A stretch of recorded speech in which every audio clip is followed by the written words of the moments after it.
Olá pessoal, tudo bom? Bom dia, boa tarde, boa noite a todos. Estou aqui de volta para dar sequência no nosso bate-papo que a gente começou no vídeo anterior sobre a reforma tributária, as mudanças, os principais impactos, mas falando de uma forma nada técnica, né? É assim, direto a quem? É voltado para profissionais contábeis, esse nosso bate-papo? Pode ser, mas a ideia é para os nossos clientes, para os nossos parceiros, amigos dos nossos clientes, tá? Então, dando sequência sem muita volta, né? O que é a reforma tributária, gente? Por que começou? Porque todo mundo falando, mas a gente precisa entender o motivo. A questão da reforma tributária, ela já existe há muitos anos, né? Quando eu falo muitos anos, a gente pode pegar aqui a coisa de 20 anos que já existem conversas sobre adaptações, né? Então tiveram algumas adaptações desde a forma da reforma trabalhista, em que era mudado a forma de se calcular um imposto, né? A forma, aí veio, já tivemos algumas mudanças tributárias, né? Desde a época que a gente fazia nota ali com carbono no meio, para a nota fiscal eletrônica. E muita gente aqui vai lembrar, quando foi para a nota fiscal eletrônica, entrou um desespero, não foi? É o que está acontecendo de novo, tá?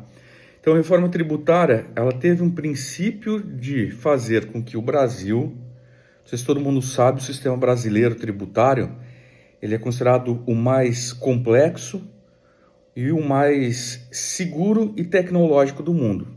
Isso sem levar em considerações perfis de quem manuseia, tá? Só que aí a gente fala assim, com tanta tecnologia, vem pessoal de fora do país para conhecer aqui o nosso sistema tributário, que fica ali, a gente for em Brasília, é chamado o computador da Receita Federal, que manipula todos os dados, é o T-Rex, é um computador assim, do tamanho de uma sala, de uma casa, é enorme, coisa enorme, imensa. E a gente tem esse sistema tão tecnológico, né? Em outros países como Estados Unidos, vou usar muito exemplo dos Estados Unidos, eles terem uma inadimplência bem menor. Isso envolve cultura também, né, gente? Isso também envolve muita questão cultural, que eu não vou entrar em riqueza de detalhes aqui. E nós temos um sistema tributário que é extremamente tecnológico, porém que há muitas falhas de arrecadação. Esse é um dos princípios. O outro princípio, sempre levando em consideração que eu não quero falar de cunho político, né? Mas era uma ideia de taxar as grandes fortunas, as grandes riquezas, que hoje o que a gente pode considerar grandes fortunas? Aquela pessoa que já tem uma retirada acima de 50 mil mês, pelo frigir dos ovos, o caminhar da carruagem aí, é o que podemos entender, né? Com a questão de tributação sobre distribuição de lucros, a gente vai falar mais também nos próximos encontros nossos sobre isso, né? Mas a ideia é fazer uma redistribuição, não é arrecadar mais, nem arrecadar menos, tá? Mas vai acabar arrecadando mais sim, tá? E eu vou explicar como. Então, esse que é o princípio principal ali de ter um ajuste fiscal, né? Para quem ganhar mais, ter mais arrecadação, e quem ganha menos, pagar menos. Aí entra aquela questão, né? Que a gente, falei que não vou entrar em cunho político, porém, alguns subterfúgios dentro da lei a gente tem que pensar, porque normalmente é esse aqui de cima que tem a geração de emprego, né? Aí eu vou falando coisas e cada um pensa o que quiser, tá, gente? Muito bem.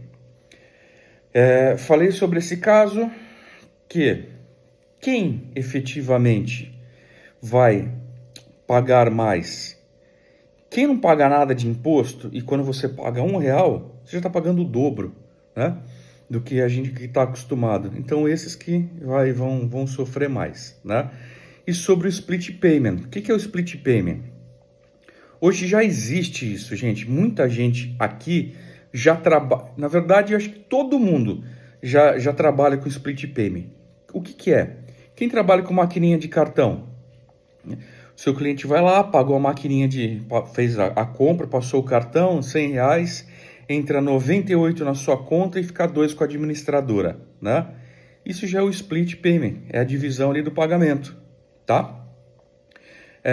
Algumas empresas de comércio faz uma configuração junto à instituição de pagamento, que quando entra ali os R$100, vai R$20 para um vendedor, automaticamente, sem precisar fazer isso manual, né? E o governo brasileiro também criou isso. Então, Diego, eu tenho lá mesmo, eu fiz uma venda, prestei um serviço de forma bem resumida, tá, gente? Deu o valor de R$100. Qual que é a ideia do governo? Hora que entrar no banco, já vai ficar retido o imposto ali, por exemplo, 20, e entra líquido na sua conta o valor de R$80, tá?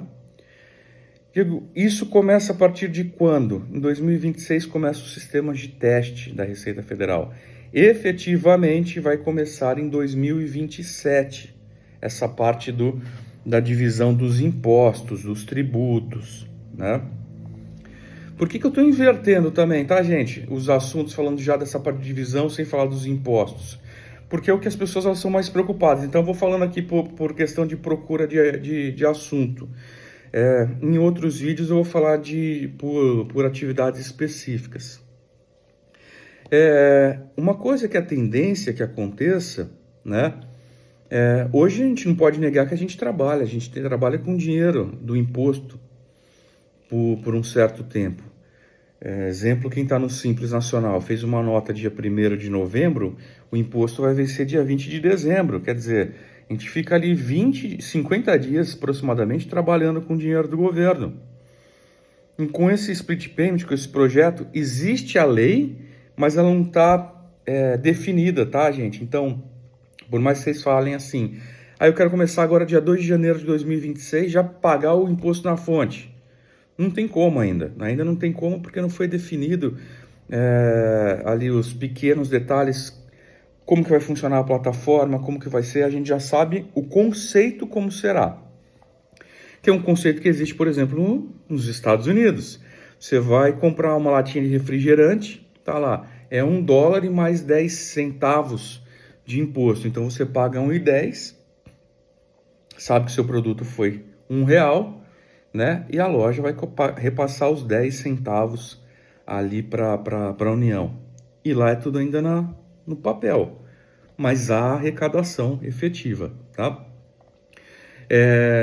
Então, a ideia é isso, seja, quem que vai sofrer? Aquele cliente, aquele contribuinte, aquele empresário que hoje não recolhe os impostos é o que mais vai sentir o impacto, por conta dessa questão do fluxo de pagamento. Uma coisa que já está sendo falado, digo, de todo mundo, não, a gente está falando de sistemas. Então, sistema vai ser falho? Vai ter problemas? Vai. Então, isso não substitui a questão da emissão da nota fiscal, tá, gente? Por quê? Porque pode acontecer, realmente, tem falha, a Receita Federal tem falha, de ser o banco reter um valor acima do que era realmente o devido. Então a gente precisa ter a nota fiscal para falar assim, a instituição bancária, o banco, você teve uma retenção de um valor acima do que era o devido, né? Quando chegou em abril de 2025, as conversas eram da seguinte forma. Imagina que eu estou em novembro, né, como eu dei o exemplo, emiti ali a nota fiscal, porque a nota fiscal, eu penso assim, o banco ele vai atrelar aquela transação a uma nota fiscal.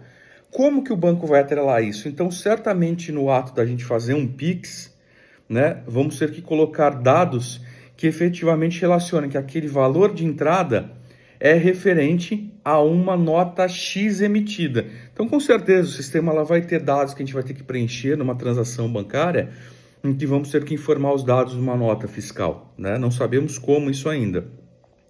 Mas sendo feito isso, a instituição bancária ela vai ter conhecimento ali do valor a ser retido, né? Aí em abril de 2025 estava se falando da seguinte forma: toda aquela nota emitida no mês em que teve a retenção, ao finalizar o mês em que o contador vai fazer as prestações de conta, né, as transmissões de arquivos, as transmissões das declarações, vai ser feita a relação do quê? Parecido com o ajuste anual, só que seria a declaração de ajuste mensal, serve como exemplo, em que é ver se o valor retido está correto, se estava mais, se estava menos. Muito bem. Agora você imagina o seguinte com a gente, comigo, né? Um exemplo. Imagina que eu sou um representante comercial, um intermediador de negócio, em que eu tenho um recebimento de um valor, recebi 100 mil reais, mas esses 100 mil reais não são meus. Eu tenho que passar 90 mil para o comércio, para a indústria. Só 10 mil são meus. Imagina se fosse retido o imposto em cima dos 100 mil. Está sendo retido 20 mil, 26 mil. Quer dizer, além de não receber os meus 10, eu já estava pagando o imposto adiantado para depois, no outro mês, a Receita fazer esse reembolso para mim. Estou usando termos bem populares aqui que a gente usa no dia a dia. Então, houve uma preocupação disso.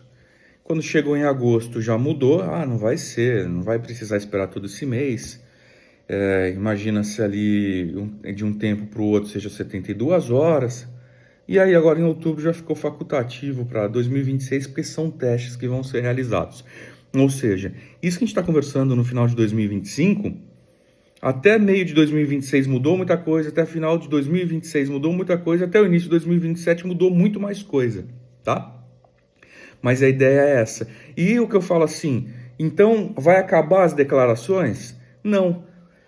Por quê? O sistema pode ser falho na retenção a menor ou a maior, pode o sistema ter ficado fora do ar e entra toda aquela questão de fazer os ajustes mensais, parecidos como é feito na declaração de imposto de renda pessoa física, tá, gente? Então, a gente vai continuar com pagamento de imposto via guias, que é mandada pelo contador, por nós do Grupo Complan, pelo contador dos clientes e parceiros que estão nos ouvindo, em complementação àqueles que não foram retidos, né? Porque tem situações que vai ter impostos não retidos, né? Em fonte. Exemplo, é menor os casos, mas pode acontecer. Se eu faço um pagamento para alguém em dinheiro, não tem como o banco reter isso. Porém, quem fez o pagamento, se solicitou a nota fiscal, ele vai declarar que fez um pagamento para o José 123 da Silva. E aí? Você não teve um imposto retido no banco porque você não recebeu pelo banco, mas o José 123 da Silva lá, ele declarou que te pagou. Então, isso é um dos exemplos, tá, gente? É um dos exemplos que vai acontecer. Período de transição. Então, ele começa em 2026. Primeiramente, são testes em sistemas.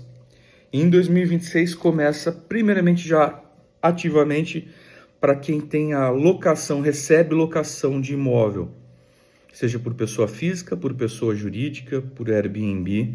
Então, no próximo vídeo, eu vou para esse tema aqui de locação de imóveis, para a gente ir seguindo para os próximos passos sobre as alíquotas de impostos, tá? Mas é isso, pessoal. Deu uns 15 minutinhos de vídeo. É para a gente ter um clareamento como que vai funcionar as coisas. Então, nesse primeiro vídeo de hoje, eu estou falando como que vai funcionar o split payment. A forma de pagamento de imposto a partir de 2027, tá? E que vai ser operação obrigatória a partir de 2027, isso. Então, está naquele processo dos bancos se adaptarem via sistemas, os contadores, a partir do momento que a Receita disponibilizar o sistema de teste, nós contadores também entendermos como que vai funcionar isso, para maiores informações. Então, lembrando, existe a lei, mas ela não está regulamentada ainda com a receitinha do bolo. A gente sabe que tem que fazer um bolo de laranja, mas a gente não sabe ainda quanto de laranja que a gente tem que usar e quanto de fermento, açúcar e por aí vai.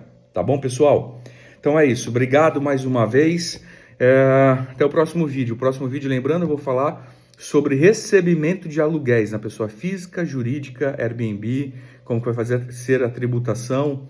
Vou fazer algumas simulações com planilha aqui para vocês entenderem também. Tá bom? Um forte abraço a todos, gente. Até a próxima.